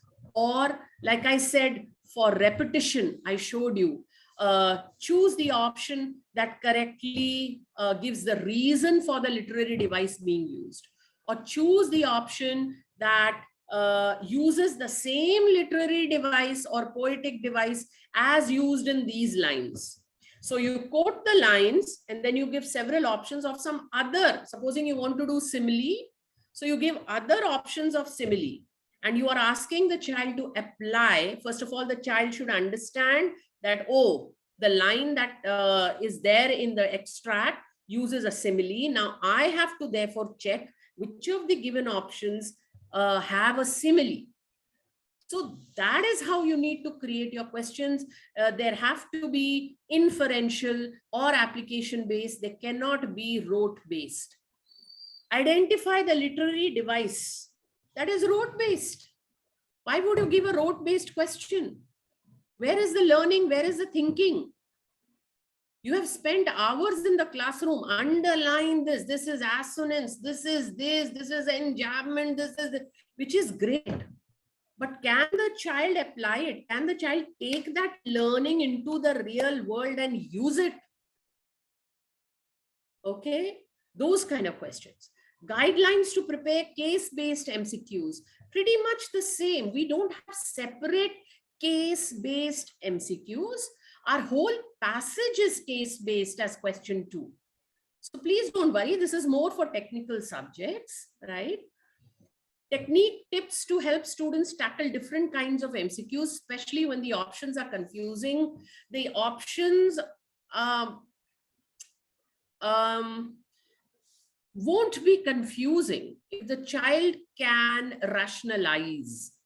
If the child can rationalize, please rely heavily on the sample question paper and decide whether the options are confusing or can the distractors be eliminated via rationalization. So how do we teach our kids? We say eliminate. Can it be A? No, because. Can it be B? No, because. Can it be C? Perhaps. Can it be D? No, because. So it is C because XYZ. Only then. See, that is what is the thinking. So if we haven't trained our children to think, it's going to be quite a challenge. and they will learn how to think if they are given opportunities in the classroom to express, to discuss. If it is just the teacher as a teacher and not as a facilitator, then it's going to be very tough. Okay, yeah. A short description of pattern of question paper, marking scheme for 11 and 12, in the rationalized syllabus for grade 12, marks allocation. Okay, so there is a full-fledged committee of 15-20 experts, assessment designers, qualified assessment designers, who have chosen to design the assessments this time, because CBSE is looking to create valid and reliable test items and papers. Okay, so therefore we have 90 minutes. All subjects have 90 minutes, but a subject like math would have 40 questions, because it would take calculations to solve those questions, which will take care of completion of 90 minutes. Accountancy perhaps has 45 marks, because some of it is also theory. Okay, we don't have calculations. So we have 50 questions to be completed in 90 minutes. Okay, math has 40, accountancy has 45, we have 50. Now, you would say, but then we have to keep the marks or the weightage at 40, because the other 10 is for internal assessment. Agreed. Or ASL, ALS. Oh God. Okay, so 40. So now, if the child gets 30 out of 50, you simply scale it down to 40. 30 upon 50 into 40. How are you going to do that? This, that, oh, what is the weightage, etc.? No, it's going to be the software that's going to be doing the correction. If all goes well, your school will get the software, the link to it, etc., scan the OMRs and upload. Okay, so that's one way. Should circumstances take a turn for the worse and you have to calculate or you have to check manually, God forbid, but if it were to happen, you please give the marks out of 50, 1, 1, 1, 1, 1, 1 mark out of 50, and then convert out of 40. Simple. Okay. Websites that will help teachers frame effective MCQs. I'm sorry, I'm at a loss to state any. The only one that I would quote is going to be the CBSE site. Otherwise, the biggest website is you. The biggest website is you. You are the masters. Great questions are going to come out of your head. Okay, great questions. Create 10, create 8, create 15, but create good ones. Because the effect and the advantage of those good questions is going to far exceed trashy questions that are out there. Because if you're exposing your children to just lower order, none of the above, rote-based kind of questions, then the child gets acclimatized to those and it's going to be a shock when the actual questions come up in the paper. Use the sample question paper levels of the questions. Simple, easy, medium, difficult, largely medium, upper medium, and difficult. What is the percentage, etc.?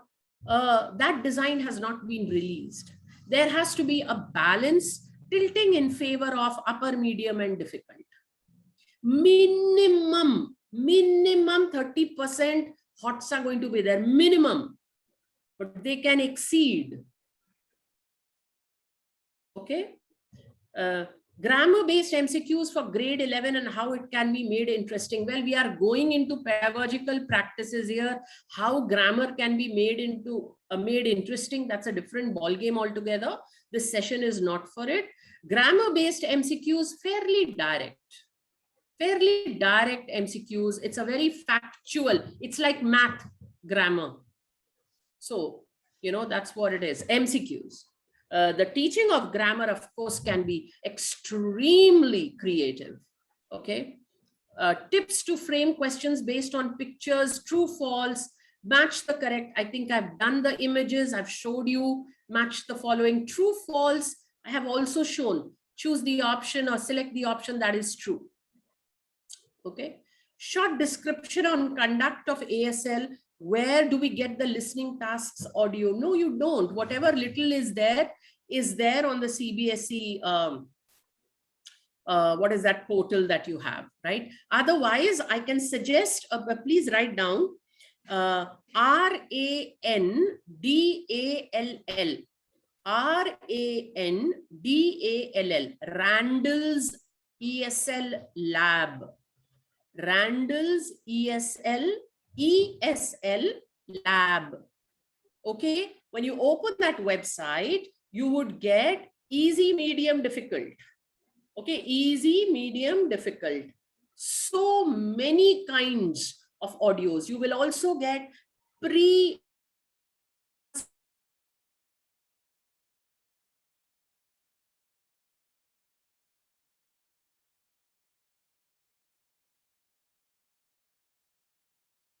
However, I would want you to say, I would want you to choose topics that are contextually valid to your children.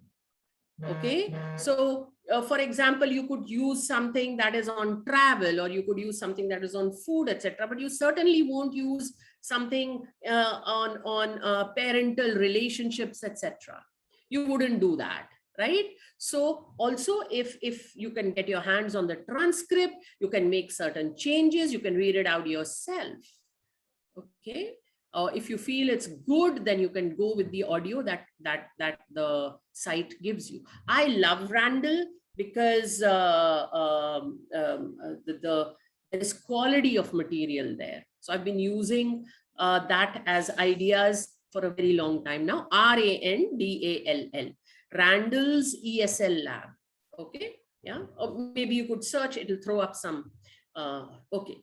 Topics for term 2 project apart from. I think I was talking to Dr. Salam. We'll have an exclusive session on term 2 project ASL. I've had the opportunity to do it, under my personal banner for quite a few teachers.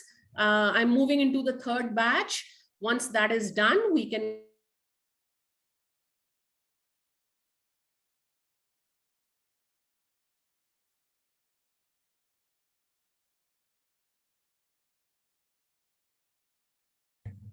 Thank you for your patience, Shalini, and everyone else. Thank you.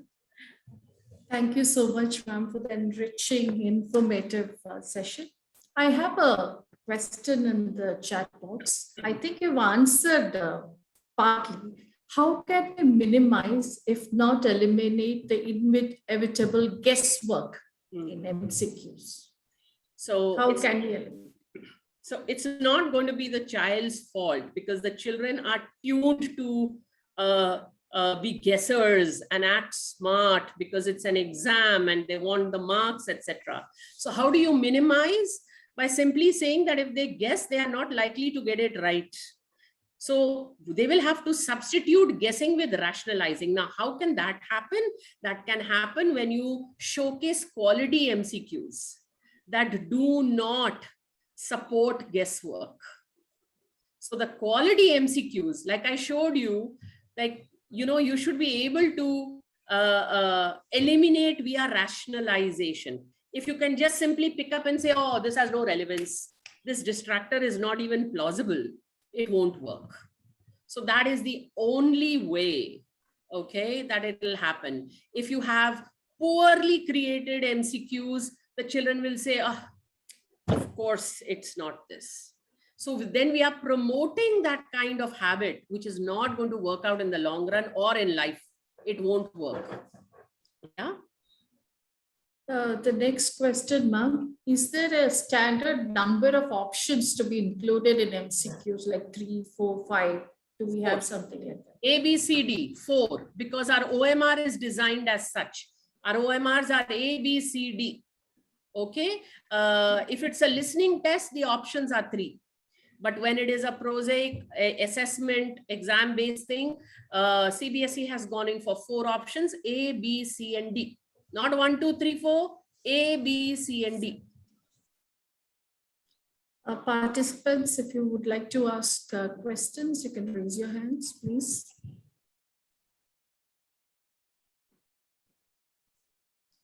I think there's someone there, 859687770. There's no name there.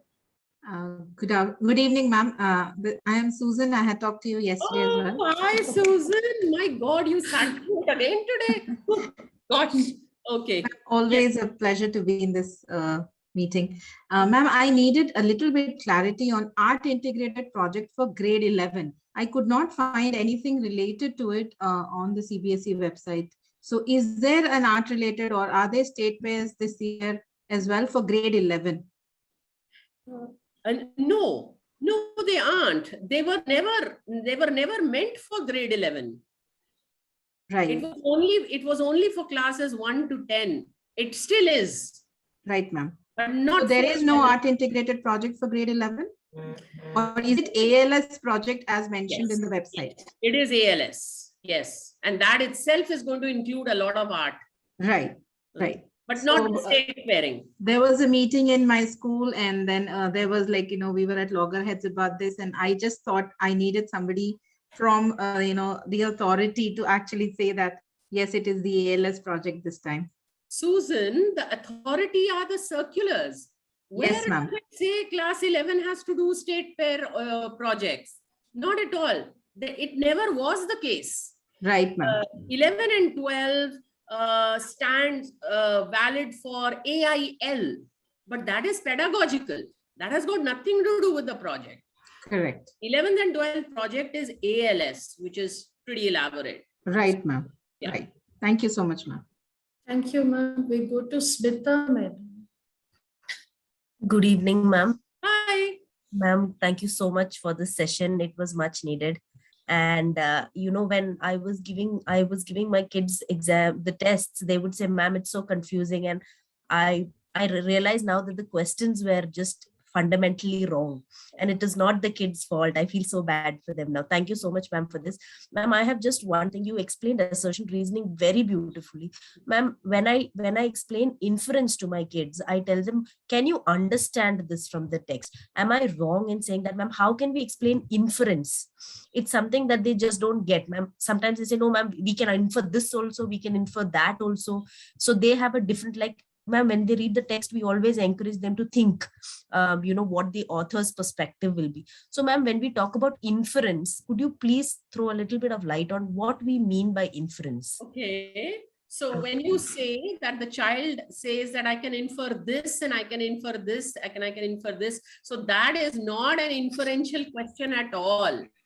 The very fact that it lends itself to 2-3 different kinds of answers. So that is an interpretation. Okay. That is an interpretation. What will be inference? Inference is that particular kind of reasoning which is supported by evidence / context in the text. If you cannot give that evidence, then it is not inference. So you can say, okay, this could also be the reason. This could also be the reason. Okay, very good. A is the reason, B is the reason. The student C has also given the reason. Now, let us see if there is evidence to support student A's reason. Where is it? Let's see if there is evidence to support student B's reason. And that is how you see. So when they go back to the text, they'll be like, oh, that's not very clearly mentioned. However, then if you're looking for inference from them, then your question has to clearly target a question that has evidence for the key that you are mentioning in your MCQ. Does that make sense? Your microphone's muted. Yes, ma'am, I couldn't unmute it. Thank you so much, ma'am. It makes sense. Thank you. Welcome. Thank you so much. Ruchi, ma'am, there's one question in the chat box. Can we test language skill competency from the responses to MCQs? You're testing competencies. For example, you're testing your interpretation and the cognitive competencies, etc. Definitely. For the 21st century competencies, you have ALS, if it is being done sincerely. Okay. For writing, etc., you have internal assessments, you have the project report, and so on. Please remember, writing MCQs are only this one-off time because of the situation. CBSE doesn't believe in checking writing skills through MCQs forever and ever. It is only because times are such and half the children are in school, half are at home, that the MCQs have been put in. And because writing was a part of the syllabus, it is being done via MCQs. So we are back to it, God willing, for our term 2 paper for 2 hours, where they will be writing as usual. So the MCQs. Now, coming back to the questions, what good are MCQs? Well, they are pretty good because they are ideal to test HOTS. They are ideal to test HOTS. So critical thinking is a 21st century skill. And CBE promotes learning how to think and learning how to learn. So all of this, their answers to MCQs will bear evidence to all of this. So that is why the MCQs. There are 2 more questions in the chat box. Can I? Yes. The first one you have answered yesterday, but not today. So they've asked me, will the best 10 out of 11 answer be checked or the first 10? I wanted the same response from you like what you did yesterday. Okay. So who is this? Could we unmute their mic because I would like them to engage with me? Yeah. So best 10. Okay. So if you were a computer, how would you check?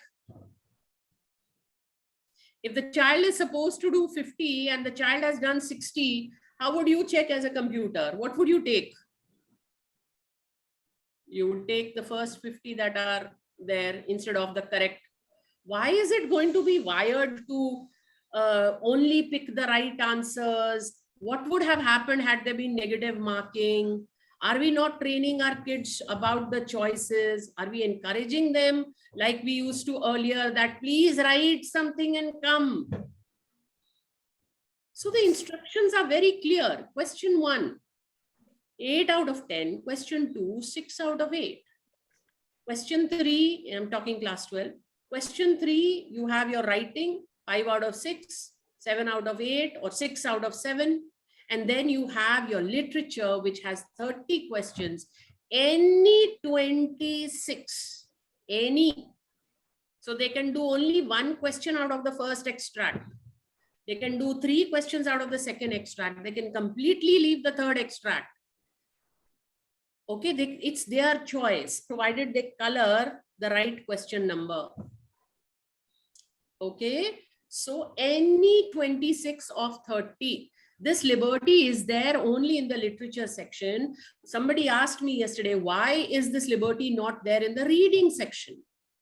Why can't the child do any 14 out of the 18? So my answer was, because you have 2 separate stimulants targeting different things. So you have a literary / factual / descriptive, and then you have a case-based unit. So how do we allow the child to choose that supposing the child does most of them from the first one and hardly any from the second one? So what happens to the LO that says that the child needs to be able to analyze a particular passage that is case-based? That is why, to answer your question. So please train the children, I would, to read what is given on top, to attempt the exact number. Tell them if it was an engineering entrance, or if it was an IELTS paper, or if it was a NEET, or anything else that they do, and which has negative marking also, would you solve everything in CUP? Then why over here? What is so special? Okay, so the instructions are very clear. I'm sure a class 12 child can read. Why would the child not follow that is what I wonder.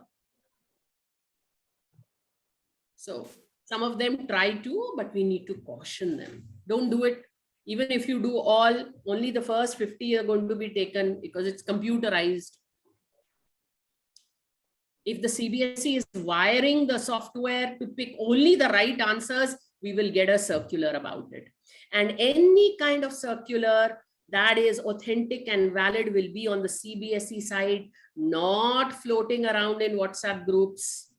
The moment you see something in the WhatsApp group, go to the CBSE academic site and check. If it is not there, it is not authentic. 100%. Okay? Yeah. Thank you, ma'am. Can we, two more participants have raised their hands? Yeah. Yeah. May I? Hello, good evening, Ruchi ma'am. It's Hi. always a pleasure to be listening and understanding every webinar of yours. I'm a total fan. Thank you. Ma'am, a small query. This is now relating to, I have some competitive students and I like to be very, very, interactive in my classes. Now, do you think it's going to be a good idea to ask the children to prepare some MCQs on their own? Because I use the digital notebooks very, very, often. And it's a part of my activity in most of my classes after a chapter is over. So if I encourage my students to be formulating the MCQs after taking a parallel class like what you have taken, do you think it's going to work out as a good idea? If I were sitting in front of you, I would have jumped out of my chair and hugged you and kissed you. Okay? Because this is precisely what I'm advocating to most of the teachers who are associated with me via WhatsApp groups, etc., that create a template. How would you create a template? You would look at the questions in this sample paper. You would look at the questions in the previous year's sample paper. You will look at the questions, designs in the question bank. And there is something that the CBSE recently came out with, the reading literacy practice book. Okay, so just type reading literacy practice book, CBSE reading literacy practice book. Okay, it's an MHRD project. Now, when you look at that, it is ideally meant for classes 7 to 10. However, it is all about critical thinking. So you as a teacher can look at the designs of questions that are there and create the template. Once you create the template, you share that template with the kids. And then you tell the kids, roll number 1 to 5, this particular lesson, first page, that's yours. Roll number 10 to 20, second page is yours. And within 2 days, and each one has to create just one. But can you imagine that they will be using the template? By force, they will have to create. Maybe you'll have to tweak the distractors a bit. But in order to do that also, they will be thinking, they will be reading, and you will have a good pool of questions which you can tweak, and then you can roll out as practice questions. It's brilliant. Collaboration is always the key. Thank you so much. Thank you so much. Thank you. And the final question from Meera ma'am. She's been raising her hands. No, that was it. That was it. Thank you so much. Okay. Ma'am, it was me who had also raised my hand. My name is Hema. Okay, let me just. Very good evening, Ruchi ma'am. I am a huge fan and thank you so much for enlightening me, because now I know my question paper had so many loopholes. But I know now I'm a better MCQ maker. Thank you so much for that. I'm sure I will be one when I get to it. Yeah. So my question here is, I was in one of the trainings earlier and there they told something about limitations of MCQs. So I'd like to know, applying, problem solving. Basically, can we test the problem solving abilities of children using MCQs? Is it possible? Because I wouldn't want to include any such question in my MCQ any further, if it is not. See, a problem solving question would become a case-based question, basically, right? Which is what is warranted for the technical subjects that actually have problems and situations, etc., that they deal with. For us, our problem solving question is coming to us via a survey-based, case-based, data-based passage, okay, which the child is analyzing anyway while reading. So that is taken care of for us there. However, when there is a pen and paper kind of question, exam, there might be a question, obviously, if it's going to be a subjective long answer kind of question, where the problem mentioned could be based on the character's situation, which I'm sure the child would. So it could get extrapolated also. Extrapolation. Right. So, but that is not meant here for MCQs. Right. Thank you so much, ma'am. I get it. Thank you so much. Salam, sir. Ma'am, can I ask you one more question? Can I ask you just a question, ma'am? Ask. Ma'am, thank you for your beautiful session on MCQs. Now, I'd like to ask you something about AIL. Are we expected to do pair the same state we did last year, this year also? Which class? For club 10? Yes. Yes, you are not, it's not expected to, it's mandated. No, because last year we did, I'm from Kerala, last year we did on Himachal Pradesh. I think our students have exhausted every possibility of it. No. So, No. Let me just clear this very quickly, because I'm sure everybody is wanting to leave. So it's like this. Same pair, same state pair applies. However, last year, because everybody wasn't really sure about how to go about it, etc., every subject launched it. The circular very clearly says if there are 5 subjects in class 9 and 10, any one subject has to do the sister pair kind of art integrated project. Any one subject. So if you've done it last year, don't ask science, social science, etc. to do it. Okay, that's number 1. Number 2, it has to be an art integrated project anyway. So all 5 subjects have to do art integrated project. For us as teachers of English, it is a part of listening and speaking. So we will do our listening and speaking via something on that particular project. So for us at Delhi, supposing it is Sikkim, then probably I will make them listen to or watch a documentary about Sikkim, create a worksheet, get them to answer some questions, okay, give them some kind of speaking bandwidth where I would say, okay, this is this aspect of Sikkim. I give you these 2 links, please go through and present. So I've done my listening and speaking. The speaking part is going to be tested, and the very fact that I showed them a documentary is my art integration. So it's as simple as that. So now if I'm doing the sister state, otherwise I don't want to do the Ek Bharat Shresh Bharat, I want some other subject to do it this year, you can use any art form. You could use documentaries, you could use PPTs, they could do a monologue, they could do dramatics, they could do role, all those things that have been mentioned. They could do anything. They could create vlogs, you know, but it has to have an element of listening and speaking in some way. Does that answer your question? You're on mute. Yeah. Thank you, ma'am. Thank you. Now, that is what we were wondering as to what has to be done. Thank you, ma'am. Welcome. Yeah, because we got an idea that CBSE will let us know another pair. That was what we understood. So we're waiting. No. So thank you for the clarification. Same pair. Same pair, yes. Because the syllabus very clearly says kindly refer to circular so and so. Yes. Huh? It does. Yeah, thank you, ma'am. Thank you. Is that all? Last question, Lisa May. Actually, thank you so much, ma'am. The very enlightening session that we had. It's just a concern that I'm asking, not about your session as such. Since the pandemic, a very uncertain future is ahead of us.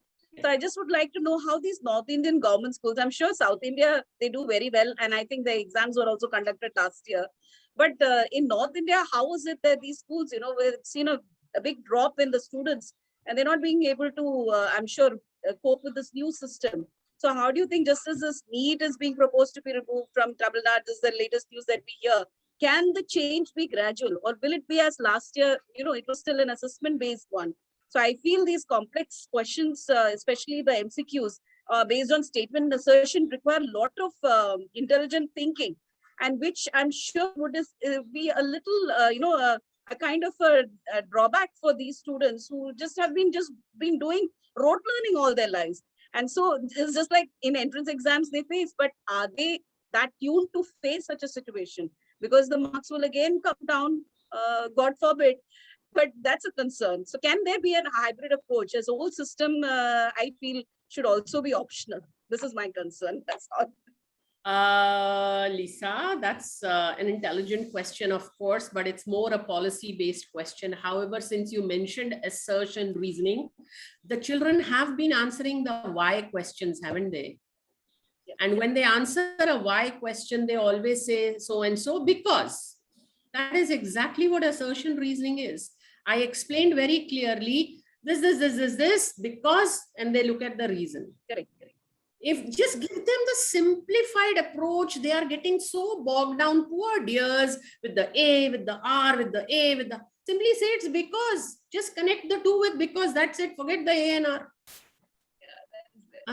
At least for our subject. I don't know what is going on in the STEM subjects. I have no idea. But for our subject, we can keep it simple. Yeah. And yes, it can be staggered, but the NEP got rolled out. And NEP was the big boss. And the board just follows the NEP. So if the NEP rolled out, then the board had to follow suit. There was no option, actually. Everything else is policy-based. I'm not getting into that discussion here. You would obviously appreciate that. So we'll see what awaits us. Hopefully, it would be a very challenging situation. This is it. It's going to be HOTS. It's going to be partially MCQs like it was last year, part A, part B. That's it. There are no more changes. Part A, part B. That's it. Thank you so much. Yeah. Thank you so much, ma'am. I'm sure our educators have got answers to all their queries. There were many takeaways from this session, and I'm sure these inputs will help our students do better in their term 1 exams. Of course, attendance and feedback form is posted in the chat box. Please do fill it up before leaving the session. And now I'm going to conclude the session by expressing my deep sense of gratitude to everyone present. I grab this opportunity to thank our brilliant and truly outstanding resource person for today, Ms. Ruchi Sengar, ma'am, for such a wonderful session. But ma'am, just want to add what all our educators gathered here are feeling. Ye dil mange more. So words of appreciation to Dr. Jayanti ma'am for her graceful presence. Heartfelt gratitude to the amazing leader, Dr. Abdul Salam sir, for organizing webinars to help us embrace changes effortlessly. Deep sense of appreciation to the wonderful IT team, Mr. Arun Mohan sir and Mr. Arafat sir. Thank you, dear sirs. And now to the educators. I can't thank you enough for your involvement, participation, and willingness to accept changes and come out of your comfort zone for making teaching and learning experience truly joyful. So let's hope to see you all in the next webinar with another interesting topic, another eminent resource person. So I hand over the mic to Salam sir to wind up the session. So please. Thank you, Shalini ma'am. It was a wonderful job you have done. You have held up a lot throughout the session. And about the session, I think I have to echo what the participants and Shalini ma'am has, they have spoken. Definitely, Ruchi ma'am, hundreds of educators are going to be, benefiting from your session, and in turn, the students. And it's participants, madam has given very valid points. It is a very comprehensive, session, and now our job is to cross-check with the resources available in the market and the valid points madam has given, because we should not give any wrong idea to our students, and we should not set wrong question papers with loopholes and all. So thank you so much, Ruchi Sengar ma'am. hope to associate you with, for many other sessions with different topics, as your fans do. They keep requesting us about ASL, art integrated learning, etc., etc. So soon we have to come on board again. Now, thank you so much for spending 2 days with us, and we take these 2 days as a sort of celebration, as you said. Thank you so much, each and every participant, for your wonderful, cooperation and contribution to the education sector. And we all should work together for the betterment of the student community and contributing to the development of the great nation. And each one of us is playing a very big role, and has to play many more things. I mean, do many more things, and let's keep connected.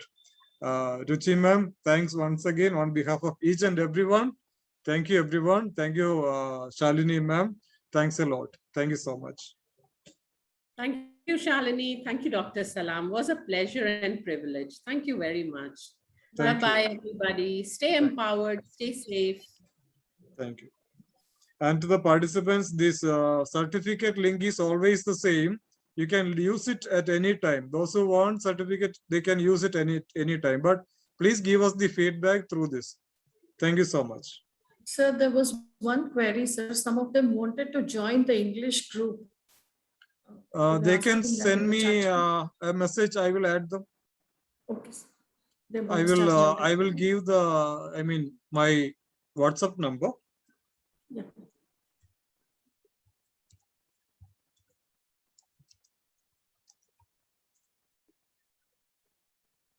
Yes, so you can text me on my WhatsApp, so you will get the link. All right, thank you. Thank you so much, Shalini ma'am. Ruchi ma'am, once again, thank you so much. We are winding up. Please save this number and the link. Thank you.